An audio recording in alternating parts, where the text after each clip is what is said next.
বিকেল হলেই মনটা কিছু না কিছু খাবো খাবো করে, তাই ফ্রিজ খুললাম আর খুলে দেখি বাঁধাকপি আর পেঁয়াজ পড়ে আছে শুধু।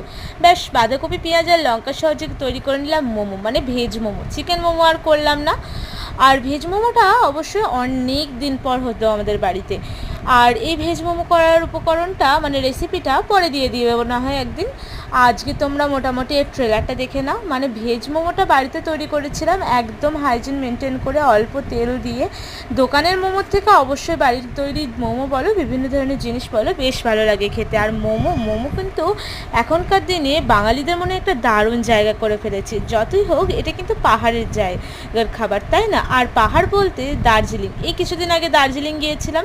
ওখানকার মোমোর কিন্তু টেস্টই অন্যরকম, না এখানকার বাড়ির মতন না এখানকার দোকানের মতন। ভিডিওগুলো দেখে নিও তোমরা, চ্যানেলে কিন্তু আপলোড করা হয়েছে। আর দেখো কথা বলতে বলতে মোমোও রেডি হয়েছে। বাড়িতে তৈরি চাটনি দিয়ে সোজা মুখে পুড়ে নিলাম।